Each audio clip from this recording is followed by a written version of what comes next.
Students now will continue next page number 27 में हम आ गए हैं। तो पेज नंबर 27 में अब आपको दी हुई है एक्सरसाइज में आपको मैनी या मच लिखना है। तो मैनी आप कब लिखेंगे? जब आपकी गिनती कुछ हो सके वहाँ पे, और मच आप जब लिखेंगे जब आप गिन ना सकें उस चीज़ को, सिर्फ उसका अनुभव ले सकें। तो ये जो है वो आपको PDF थ्रू एक्सरसाइज में भिजवा दूँगी। अब आ जाइए next, use of some and any. Some और एनी का यूज़ हम किस तरह से करते हैं? Some is used in sentences that are affirmative, whereas any is generally used in the negative sentences। अब सम का यूज़ हम करते हैं अफर्मेटिव सेंटेंस। अफर्मेटिव सेंटेंसेस का मतलब पॉजिटिव सेंटेंस, जिसमें किसी भी चीज़ को आप आराम से डिक्लेयर कर रहे हैं या जिसका भी आंसर ऑलवेज यस में आता है, ऐसे सेंटेंसेस को हम पॉजिटिव या अफर्मेटिव सेंटेंस कहते हैं। whereas any is generally used in negative sentence, और जबकि any का जो यूज़ होता है वो नेगेटिव सेंटेंसेस। नेगेटिव सेंटेंस मतलब लास्ट हमने पढ़ा था कि नेगेटिव सेंटेंस वो होता है जिसमें have not, did not, haven't any, इस तरह के ना, नहीं, ऐसे वर्ड्स का यूज़ होता है। They are said negative sentences. अब एग्जांपल में हम देखते हैं, she has brought some oranges. उसने कुछ ऑरेंजेस लाए। She has not brought any oranges. अब यहाँ पे नॉट आ गया, तो ये नॉट जो आ गया इसी वजह से ये नेगेटिव सेंटेंस है। और she has brought some oranges यानी कुछ ऑरेंजेस लाए, तो यहाँ पे आंसर जो है वो हाँ में आ रहा है कि उसने ऑरेंजेस लाए क्या, तो हाँ उसने कुछ ऑरेंजेस लाए।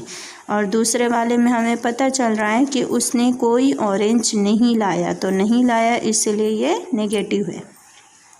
When we ask a question, we often use some if we expect an affirmative answer, and we usually use any in the expect a negative answer। अगर हम क्वेश्चन भी पूछ रहे हैं तो क्वेश्चन हम इस तरह का पूछेंगे, हमें पता होगा कि अगर उसका आंसर हाँ में आएगा तो एफर्मेटिव सेंटेंस होगा, और अगर हमारा क्वेश्चन पूछा हुआ हाँ ना दोनों चॉइस में आता है या नहीं में आता है खाली उसका जवाब, तो नेगेटिव कहलाएगा।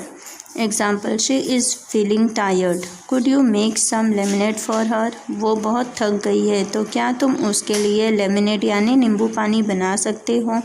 The word some is used because an affirmative answer is expected. अब यहाँ पे सम वर्ड इसलिए यूज़ किया गया है क्योंकि यहाँ पर अगर कोई बीमार है तो अगर हमें कुछ कहा जाए कि उसके लिए नींबू पानी बना दो, तो हम क्या करेंगे, हमारा आंसर ना नहीं हो सकता है, हम एक्सपेक्ट करेंगे कि आंसर हमेशा हाँ में आएगा, इसीलिए यहाँ पे सम का यूज़ किया गया है।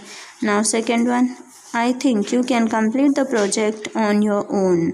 Do you require any help. मुझे लगता है कि तुम अपना प्रोजेक्ट खुद से कंप्लीट करोगे, लेकिन फिर भी, यानी यहाँ पे डाउटफुल केस है, तो do you require any help, या क्या तुम्हें किसी की मदद की ज़रूरत पड़ेगी।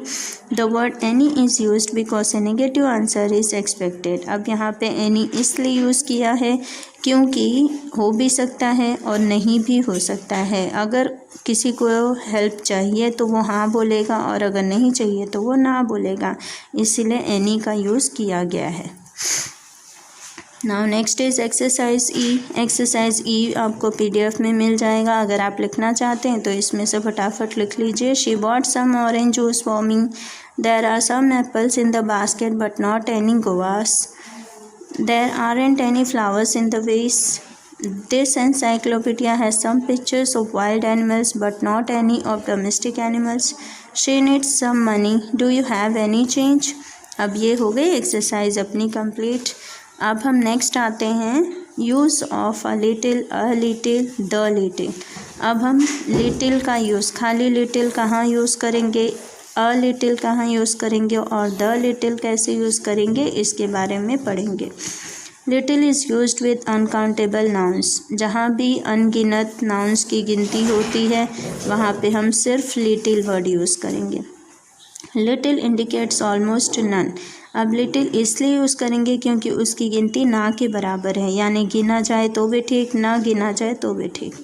अ लिटिल इंडिकेट्स एटलीस्ट सम। अब अ लिटिल हम तब यूज़ करेंगे जब हमें लगेगा कि हाँ यहाँ पे कुछ तो उसकी गिनती हो रही है। The little indicates the whole though very little. अब द लिटिल का गिनती पूरे में हो सकती, यानी हर जगह उसकी गिनती हो सकती है, दो वेरी लिटिल, जबकि बहुत कम बोलेंगे तभी भी, द लिटिल बोलेंगे तो भी, दोनों का मतलब वन एंड द सेम होता है। There is little milk in the pan. अब जैसे पैन है, पैन यानी जो भगोना होता है, उसके अंदर अगर दूध है तो हम कैसे बोलेंगे, there is little milk in the pan. She can not make a cup of tea for you with that. क्या वो तुम्हारे लिए कप ऑफ टी नहीं बना सकती उससे। She can make a cup of tea for you as there is a little milk in the pan. अब यहाँ पे क्या हो गया, अनकाउंटेबल आया है यानी नेगेटिव फॉर्म है इससे। और यहाँ सेकंड वाले में क्या आ रहा है कि क्या वो आपके लिए थोड़ी सी चाय उस पैन में बना सकती है दूध से। थर्ड वाले में she made 2 cups of T with the milk. अब यहाँ पे प्लूरल फॉर्म आ गया यानी उसे 1 कप चाय नहीं बनाना है बल्कि उसे 2 कप चाय बनाना है। पहले वाले में वो बनाए या ना बनाए, that is choice. And second वाले में 1 कप चाय बनाने की बात है तो दूध है भगोने में। एंड थर्ड सेंटेंस में 2 कप्स ऑफ टी कहा गया है तो वो उसी के लिए सेम पैन में जो मिल्क है वो उससे ही बनाएगी। तो तीनों सेंटेंस में आपको पता चला लिटिल कैसे यूज़ किया है, अ लिटिल कैसे यूज़ किया है एंड द लिटिल का यूज़ किस तरह से हुआ है। उसी तरह से few, a few, the few. अब इसको भी हम इस तरह से कैसे यूज़ करते हैं, few is used with countable nouns. अब फ्यू का मतलब गिनती हो सकती है उसकी, यानी नाउन्स जो काउंटेबल है जिनको हम आसानी से गिन सकते हैं। Few indicates not many, maybe, almost none.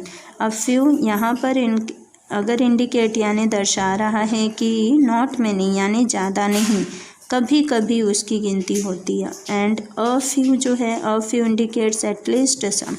A few का यूज़ हम करेंगे मतलब उसकी गिनती थोड़ी बहुत होती है यानी ज़्यादा नहीं और बिल्कुल नहीं, ऐसा नहीं, कुछ जगह पे उसका यूज़ होता है। The few shows all the form through very few. अब द फ्यू का भी सेम यानी द फ्यू जो है वो हर तरह के सेंटेंस में यूज़ किया जा सकता है आसानी से। भले अगर आप वेरी फ्यू यानी बहुत कम की ज़रूरत हो तो भी द फ्यू लगा सकते हैं और अगर ज़्यादा की ज़रूरत है तो भी द फ्यू हम लगाते हैं। चलिए अब उसी से रिलेटेड एग्जांपल्स दिए हुए हैं। Few boys attended the martial arts coaching class today. Few यानी कुछ लड़कों ने अटेंड किया coaching class. A few boys attended the coaching class yesterday as it was a holiday in school. अब यहाँ पे बताएं बस कुछ ही बच्चों ने क्लास अटेंड की क्योंकि कल तो छुट्टी थी।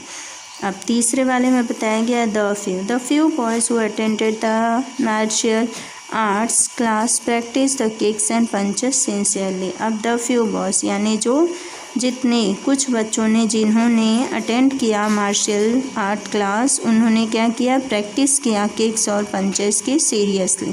तो यहाँ पे फ्यू बॉयज़ यानी कुछ लड़के, अ फ्यू बॉयज़ यानी कुछ लड़के जिन्होंने अटेंड किया था।